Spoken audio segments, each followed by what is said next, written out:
if you don't rejoice in God, you only want people to rejoice in you.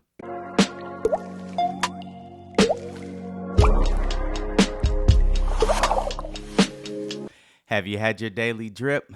Welcome back to the Daily Drip Podcast, where we create kingdom content that builds community. I'm your host, Aaron Levy, and we're going to squeeze them scripts for that daily drip. We're in season 2. We've been in Ecclesiastes for a while. We're going to continue.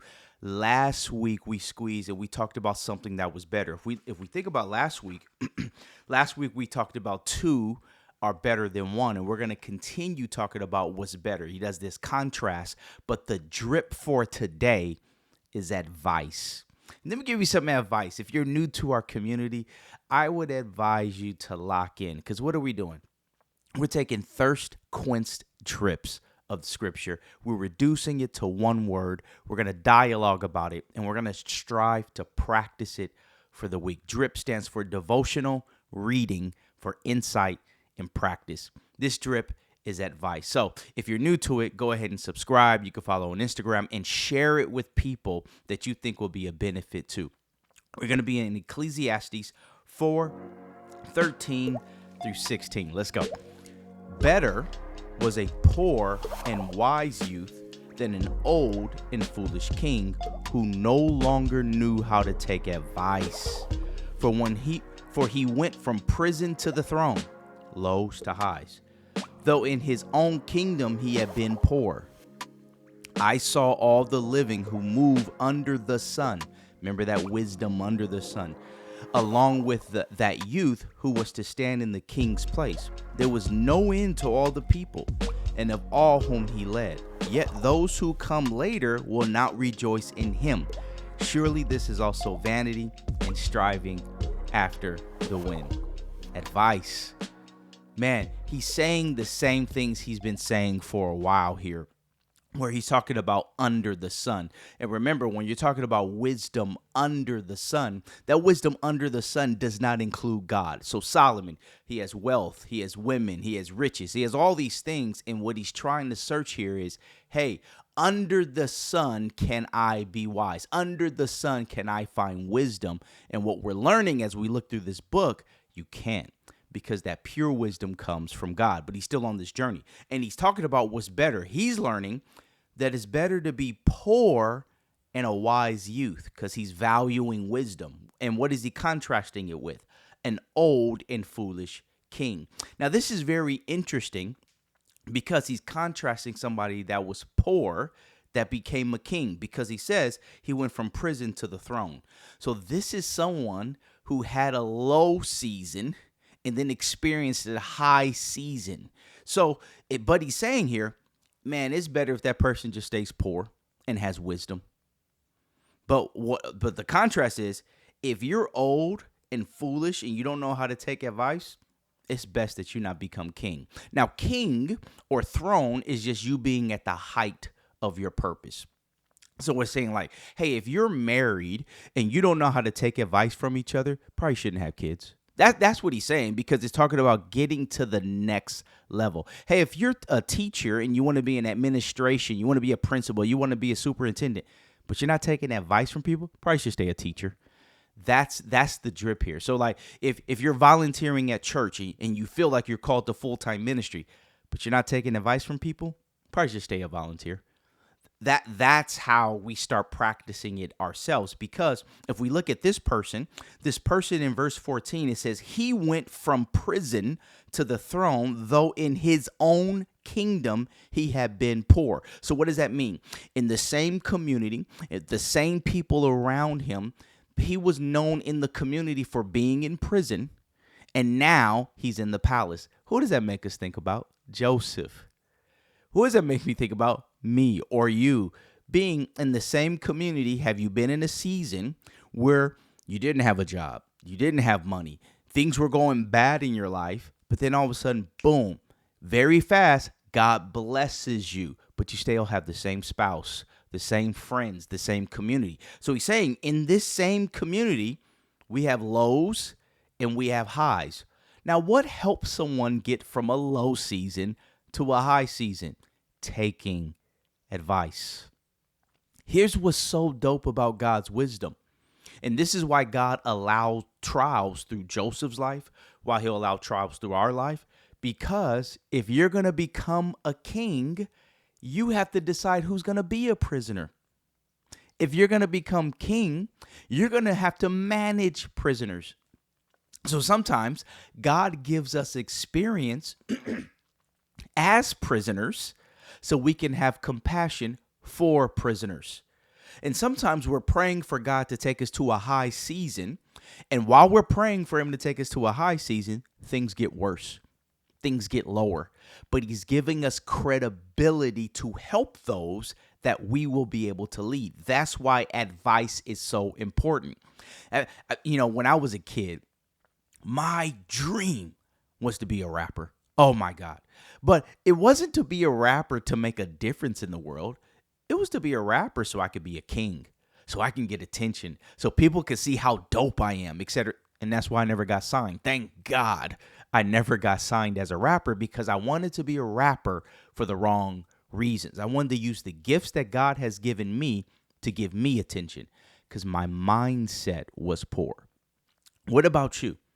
Maybe you're in a low season today. God can take you from a prison to a throne. He did that with Joseph. I keep referencing Joseph. His story is in Genesis chapter 37 through 50. Someone who was falsely accused ends up in prison, and then boom, he's in the palace. But once he goes to the palace, he has to take advice from God by forgiving those who put him in prison. It'll be a cool story for you to check out. But that's how life happens. That in the same community, those that are your peers, all of a sudden you become their boss. Oh, that has happened to me multiple occasions. And that's why you want to be mindful who you complain to, who you gossip with. We shouldn't be gossiping at all. But if we're praying to go higher, a lot of times what ends up happening is the people that you're working with now will end up reporting to you. And will they respect you? Well, it depends. How do you honor your current leader? Because if you want to grow in leadership, a test of that is, do you honor your leader? Let's check out more, and let's squeeze it a little bit more right here. Because in verse 14, it says that he had been poor. And it says, I saw all the living about under the sun along that youth who was going to stand in the king's place. Meaning that that person became king. And once you become king, you start thinking about legacy. You start thinking about, who am I going to pass this to? I want to pass it to my son. I want to pass it to my daughter. I want to pass it to my mentee. But look what it says.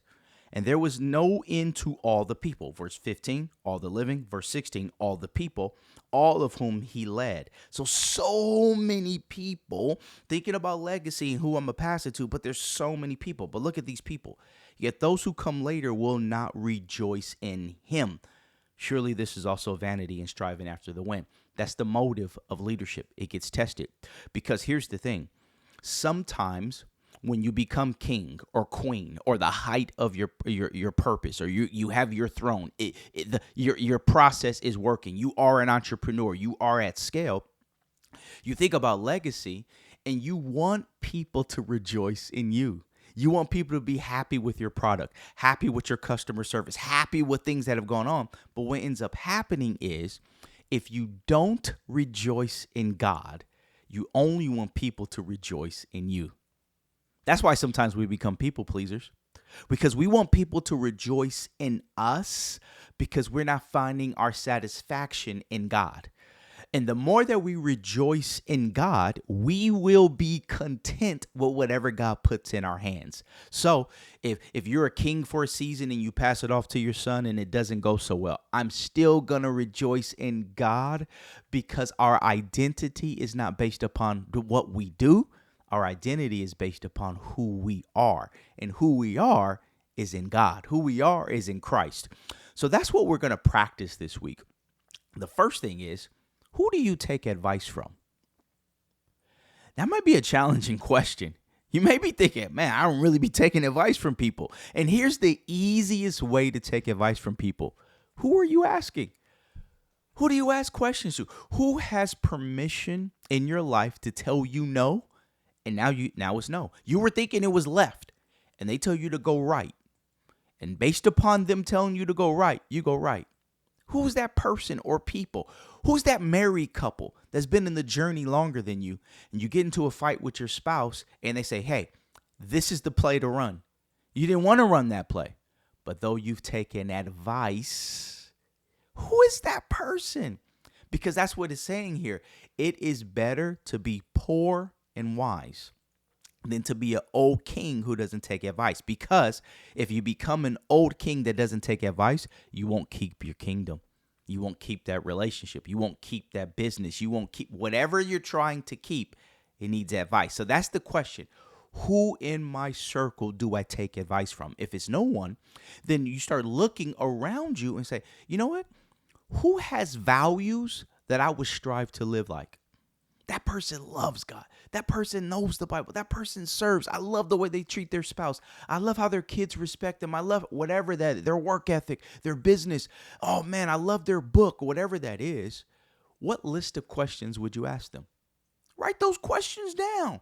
You may be able to meet that person or a person similar to them, but I would always have a list of questions that'll help with growth, because you'll be willing to take advice the more that you ask questions.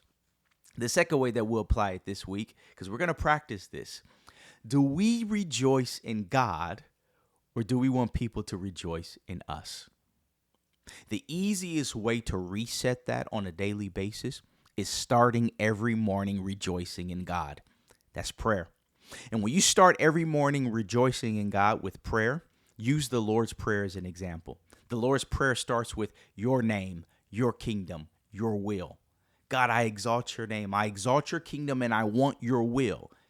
Then it goes, give us this day our daily bread. So before we ask God for anything, let's exalt his name. And as we exalt his name, the less appetite we'll have for people to exalt our name. Because it says at the end of this, there's all these people around us. And there's going to be some people that just don't like you.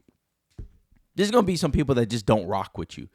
And the test of you being able to take advice from God is, are you okay with that? Because Jesus said, woe to you if everyone likes you. So if we're trying to get everybody to like us, we're going to be discouraged. So that's the drip. We squeezed it a little bit. What we learned today, last week we learned 2 are better than 1. This week we learned, okay, well, which 2? He's taking it deeper. He's saying, hey, it's better to just be poor and wise, because that person has hope for the future, than to be old and to be a king who can't take advice, because wisdom is an indicator of somebody who can take advice. To conclude, the last way we're not going to be that we're going to practice this is we won't be foolish. Now, there's a difference between being ignorant and being foolish. I'm ignorant in a lot of things. I just don't know. I'm youthful in a lot of things because I don't have the knowledge or the experience in it. So I'm ignorant. I become a fool if I ignore the advice that moves me away from being youthful. Or that if I get advice, then I accept that advice, I'm no longer youthful. I'm now maturing. You see what he's doing here? So what he's saying is we're foolish if we have advice around us and ignore it. So let's not be foolish. Let's ask those questions. Let's acknowledge and be humble. You know what? I'm pretty ignorant in that, but I'm curious about it and I want to get better. So who around me can I ask for advice from? Well, that's the drip. If this podcast has been a blessing to you, why don't you share it with somebody? Why don't you subscribe? We're on Instagram. We're on TikTok. And of course, every Monday we drop an episode at 6 a.m. So that's what we're going to do to apply it this week. And I'm going to end by saying, stay dripping, my friends.